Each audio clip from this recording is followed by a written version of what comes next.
주신 하나님의 말씀은 히브리서 2장 1절에서 9절까지의 말씀입니다. 히브리서 2장 1절에서 9절까지 저 한 절씩 교독하시고 9절은 함께 읽도록 하겠습니다. 그러므로 우리는 들은 것에 더욱 유념함으로 우리가 흘러 떠내려가지 않도록 함이 마땅하니라. 천사들을 통하여 하신 말씀이 견고하게 되어 모든 범죄함과 순종하지 아니함이 공정한 보응을 받았거든. 우리가 이같이 큰 구원을 등한히 여기면 어찌 그 보응을 피하리요. 이 구원은 처음에 주로 말씀하신 바요 들은 자들이 우리에게 확증한 바니 하나님도 표적들과 기사들과 여러 가지 능력과 및 자기의 뜻을 따라 성령이 나누어 주신 것으로서 그들과 함께 증언하셨느니라. 하나님이 우리가 말하는 바 장차 올 세상을 천사들에게 복종하게 하심이 아니니라. 그러나 누구인가가 어디에서 증언하여 이르되 사람이 무엇이기에 주께서 그를 생각하시며 인자가 무엇이기에 주께서 그를 들보시나이까. 그를 잠시 동안 천사보다 못하게 하시며 영광과 존귀로 권을 씌우시며 만물을 그 발 아래 복종하게 하셨으니 만물로 그에게 복종하게 하셨은즉 복종하지 않은 것이 하나도 없어야 하겠으나 지금 우리가 만물이 아직 그에게 복종하고 있는 것을 보지 못하고. 함께 읽겠습니다. 오직 우리가 천사들보다 잠시 동안 못하게 하심을 입은 자 곧 죽음의 고난을 받으심으로 말미암아 영광과 존귀로 관을 쓰신 예수를 보니 이를 행하심은 하나님의 은혜로 말미암아 모든 사람을 위하여 죽음을 맛보려 하심이라. 아멘. 우리가 함께 읽고 있는 오늘 히브리서를 포함한 성경은 하나님의 말씀입니다. 우리 사람 편에서 연구해서 하나님에 관한 말씀을 또 글들을 쓴 결과물이 아니라 하나님 편에서 우리가 하나님을 알 수 있도록 유한한 우리 사람이 영원하신 하나님을 다 알 수 없지만 알리시기로 작정하신 부분까지는 알 수 있도록 우리에게 계시해 주신, 우리에게 말씀하신 하나님의 말씀입니다. 우리 사람에게 보내는 하나님의 편지라는 표현을 우리가 성경을 사용하는데 신약성경에 모든 성경 27권의 신약성경이 있습니다. 신약성경의 27권의 모든 성경이 문학적 형식으로도 쓰여진 글을 받아보는 수신자가 있는, 누군가 쓴 발신자가 있는 편지, 서신서라는 것을 알 수 있습니다. 27권의 27권의 신약성경 중에 마태, 마가, 누가, 요한 이 복음서의 4권과 그리고 역사서인 이 사도행전 1권, 그리고 마지막 예언서인 이 요한계시록 1권을 제외하면 21권의 서신서가 있습니다. 21권의 이 서신서 중에서 바울이 쓴 서신서가 13권의 이 서신서 편지 글이 있고요. 그리고 그 바울 이외의 교회 지도자들이 쓴 8권의 서신서가 있는데 이 21권의 서신서에서 이 바울 서신서와 이 바울 위에 교회 지도자를 쓴 그 편지가 나뉘는 그 기점에 히브리서가 있습니다. 성도님들 성경을 보시면 계속해서 로마서부터 시작되는 또 바울 서신서의 마지막 이 빌레몬서가 끝나고 나서 일반 교회 바울 이외의 지도자를 쓴 편지들이 나오는 그 기점에 히브리서가 자리를 차지하고 있습니다. 성경의 순서를 보시면 그 내용들이 쓰여져 있고요. 히브리서부터 시작되는 또 다른 히브리서부터 교회 바울 이외의 지도자들이 쓴 편지가 이어지고 있는 것을 볼 수 있습니다. 히브리서는 디모데를 형제라 부르는 어떤 한 사람이 히브리인들에게 보내는 편지입니다. 히브리서라는 우리가 제목을 가지고 있는데 그 원래의 제목을 보면 이 유대인들 중에 히브리인들에게라는 그 원래의 제목을 가지고 있습니다. 그러니까 그 내용과 그 이름만 봐도 이 편지를 받아보는 사람은 유대인들 중에 그리스도임을 우리가 알 수 있는 것이죠. 편지의 내용을 보면 크게 2가지 어려움이 이 편지를 받아보는 사람들에게 있는 것을 알 수 있습니다.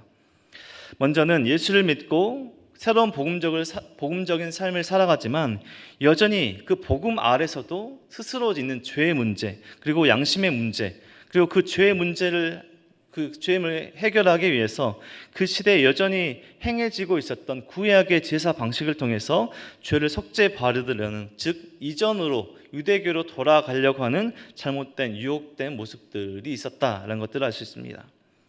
예수를 믿고 복음적인 삶을 살아간다고 하지만 여전히 죄의 문제, 양심의 문제 속에서 그 속죄함, 죄를 해결해 보고자 지금 그 시대, 당시 편지를 받아보고 있는 사람들이 그 시대에 행해지고 있는 구약의 제사 방식, 속죄함을 통해서 이 죄의 문제를 해결해 보려고 하는 잘못된 모습이 첫 번째로 있었습니다. 그리고 두 번째는 여전히 옛 언약을 철저히 지키는 같은 이 동족, 이 같은 사람들에게 받는 핍박과 어려움이 그 편지를 받아보는 사람들에게 있었습니다. 지금도 이스라엘의 유대인들 중에서 또 이스라엘 사람들 중에서 이 크리스찬들은 굉장한 핍박을 받고 있는데요. 그로 인해서 핍박과 어려움을 통해서 유대교로 다시 돌아가려고 하는 이 잘못된 모습들이 있었습니다. 예수 그리스도를 통한 복음적인 삶이 아니라 이전의 제사, 즉 현실의 어려움 때문에 다시 이전으로 돌아가려고 하는 히브리인들에게 쓴 편지가 바로 히브리서입니다. 히브리서에서 굉장히 강조하고 있는 한 가지가 예수 그리스도입니다. 예수님이 누구이신지, 예수님의 정체성, 예수님이 어떤 일을 하셨고 어떤 고난을 받으셨고 그로 인해 어떻게 율법의 과정들이 완성되었고를 잘 설명하고 있는 책이 히브리서이죠.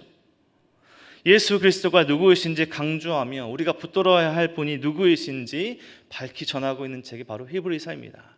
바로 히브리서는 우리 지금 예수님을 믿고 따라가는 우리 성도들에게 참 중요한 성경이기도 합니다. 종교개혁자 칼빈은 히브리서만큼 예수 그리스도께서 율법의 완성이라는 것을 충분히 설명해 주는 책은 없다라고까지 말을 했습니다.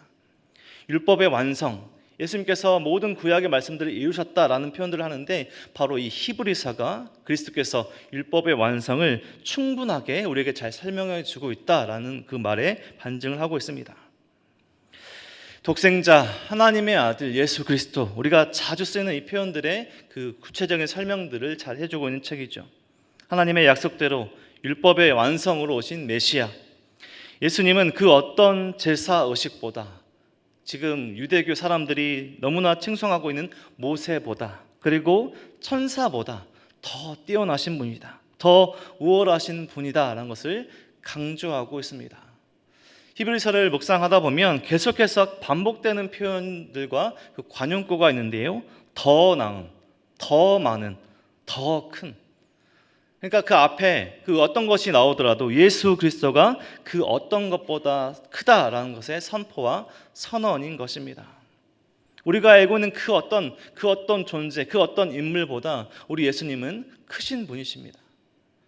예수님과 모세, 예수님과 천사, 예수님과 제사의 제도, 그것들이 결코 예수님과 비교할 수 있는 동등한 비교는 아니지만 그 당시 유대교 그리스도인들, 그 유대교 사람들이 중요하게 생각했던 것들보다 앞에 항상 더 크고 더 뛰어나신 분이 누구이신가? 바로 예수 그리스도이시다라는 것을 강조하고 있는 오늘 히브리서 본문과 오늘의 본문이기도 합니다. 예수 그리스도 믿는 그 믿음을 지키며 신실하라라고 권면합니다. 그 어떤 속죄 제사 방식이 아니라 다른 어떤 어려움과 핍박에 믿음을 포기하고 돌아가지 말고 예수님을 믿는 그 믿음 안에 신실하고 인내하라라고 말씀하고 있습니다. 어제 본문에서 천사보다 뛰어나신 하나님의 아들 예수님을 전하는 본문을 이어서 그래서 오늘 본문에서 첫 단어가 그러므로라고 시작하고 있습니다. 2장 1절을 이렇게 시작했습니다. 그러므로 우리는 들은 것에 더욱 유념함으로 우리가 흘러 떠내려가지 않도록 함이 마땅함이라. 그러므로 예수님은 천사들보다 더 뛰어나심으로 우리는 들은 것을 더 유념하고 잘못된 신앙의 모습들에 떠내려가지 않도록 유념하라. 지금 우리에게도 적용되어 볼 수 있는 말씀입니다. 다른 세상의 풍조와 다른 세상의 어려움과 다른 세상의 잘못된 모습으로 흘러 떠내려가지 않도록 우리가 하나님의 주신 그 말씀을 붙들고 유념하고 기억하고 그 누구보다 예수 그리스도를 붙들라. 예수님이 오시기 이전까지는 구약의 율법의 말씀들을 지키는 것이 중요했고 제사의 방법들, 말씀대로 그 율법 안에 제사의 그 방식들을 지키는 것이 중요했습니다. 그리고 그 율법을 어겼을 때는 그 율법에 상응하는 그 벌을 받았는데요. 모세의 율법보다 오늘 본문이 전하고 있는 천사보다 더 뛰어나신 예수님의 말씀을 듣지 않는 것은 율법을 지키지 않았을 때 받는 그 처벌보다 더 큰 심판이 있을 것임을 우리는 생각해야 한다는 것입니다. 2절 말씀에 천사들을 통하여 하신 말씀이 견고하게 되어 모든 범죄함과 순종하지 아니함이 공정한 보응을 받았거든 우리가 이같이 큰 구원을 등한히 여기면 어찌 그 보응을 피하리요. 이 구원은 처음에 주로 말씀하신 바요 들은 자들이 우리에게 확증한 바니. 3절 말씀에 큰 구원이라는 그 표현이 있습니다. 큰 구원, 예수 그리스도의 그 상응하는 표현입니다. 우리가 율법의 말씀들, 구약의 제사의 제도들 안에 그 율법을 지키지 않는 것도 그 보응하는 처벌을 받게 되는데, 큰 구원, 예수 그리스도의 그 말씀에 순종하지 않는 것은 더 큰 처벌이, 더 큰 심판이 있을 것이라는 것들을 우리가 생각해야 하는 것이죠. 예수님의 그 말씀들을 기억하고 지키고 순종함이 예수를 믿는 자들에게 반드시 필요한 것이다 라고 강조하는 것입니다. 예수님은 구원의 말씀을 그냥 말씀으로만 하신 것이 아니라요, 직접 표적과 기사를 통해 말씀을 통해 증명하셨고 십자가의 모든 상황들과 모든 구원의 과정들을 통해서 그것들을 증명하셨습니다. 그 예수님 말씀에 순종하는 것이 마땅하다라고 전하고 있는 것입니다. 4절에 하나님도 표적들과 기사들과 여러 가지 능력과 및 자기의 뜻을 따라 성령이 나누어 주신 것으로서 그들과 함께 증언하셨느니라. 예수님은 구원의 말씀을 그냥 말씀으로만 전하신 것이 아니라 몸소 또 기적과 표적들을 통해서 증명하셨습니다. 예수님의 그 모든 사역들과 그 말씀에 순종하는 것이 마땅하다라고 본문이 또 오늘 본문이 전하고 있습니다. 그리고 오늘 2장 5절에서부터 짧게는 3장까지 그리고 10장까지 계속해서 예수님이 누구이신가 전하고 강조하고 있습니다. 우리 성도님들은 예수님이 누구이신가라는 그 질문에 어떻게 답을 하고 스스로 어떻게 정의를 내리고 믿고 살아가십니까? 우리 성도님들께 예수님은 누구이십니까? 하나님의 아들이신 예수님은 자신을 단번에 십자가에 들이심으로 그 모든 구약의 율법을 완성하신 분이십니다. 속죄의 길, 우리가 그 구원의 길, 큰 구원의 길은 다른 것에 있는 것이 아니라 오직 예수님을 믿는 그 믿음에 있는 것임을 우리가 강조하며 들어야 하는 오늘의 본문입니다.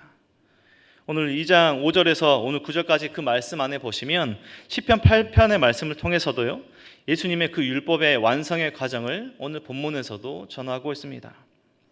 오늘 6절의 말씀 보면 사람이 무엇이기에 주께서 그를 생각하시며 인자가 무엇이기에 주께서 그를 돌보시나이까.